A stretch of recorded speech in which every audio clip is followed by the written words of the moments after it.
Hello guys, welcome back to another video. Today we are revisiting Quantum of Solace. Yes, I have also revisited Casino Royale recently, so if you did miss this video, please go and check it out. It is up on the channel. So number one, we watched number one of Daniel Craig's Bond movies. Now we're watching number two. These are revisited. I have seen them before many moons ago. I think this one is the one I've watched probably only once in the cinema. I think the other one, I think Casino Royale was one as well, I think I did as well. But Spectre and Skyfall I've definitely seen a few times, maybe 3 or 4, I can't remember. But Quantum of Solace is definitely a one-time watch for me in the cinema. This movie came out 2 years after Casino Royale, and it is the follow-up to that movie. Now, I've got quite a little bit to say about this because it may be controversial, because a lot of people not really a fan of this online. It's got a 64% score on Rotten Tomatoes. I actually rather enjoyed watching it. I found it to be pretty entertaining. I thought some of the action sequences were better in some cases than in Casino Royale, which they probably should be because I guess 2 years of time has progressed in terms of technology.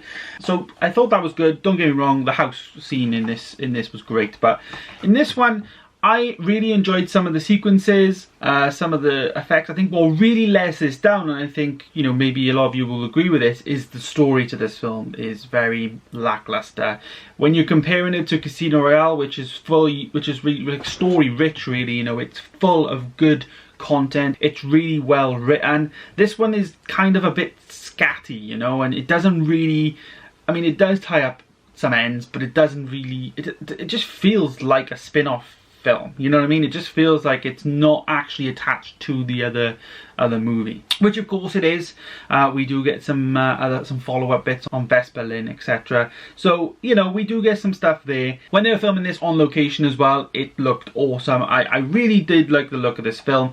Again, this one did play in Dolby Vision for me as well. It doesn't say it anywhere on here. It doesn't say it anywhere on Blu-ray.com or anything, but these are playing in Dolby Vision for me, so that is nice. But yeah, Quantum of Solace is a movie that is one that you could miss, but one that I would watch because I enjoyed it. I felt like it had some callbacks. There was like a scene in there with an airplane which was like going up and up and up, and that was quite cool. They like obviously built like a set of inside an airplane that would be going vertical, and he like jumped down, and that was quite cool. But you know, even the style of the plane just reminded me of like Indiana Jones. You know, it was a good film. I did enjoy it, but like I said, it just feels like it didn't have, it wasn't like a sequel to Casino Royale, even though it was, but it wasn't, you know.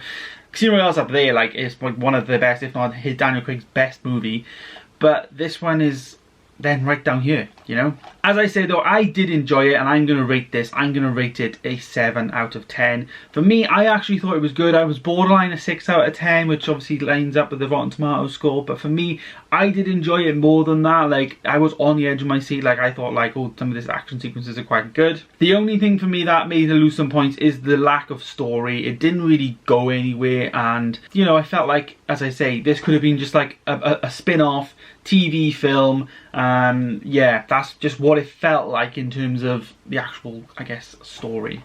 There's also like, you know, way back in the day, you know, you get all these like old school like spy tech stuff, and I find that to be a bit corny sometimes, and they do that even on the newest James Bond films now. You know, it's on a computer and it's not like a normal operating system, it's all black screen. Yeah, and he's like controlling it with like keys on a keyboard, etc., rather than a mouse.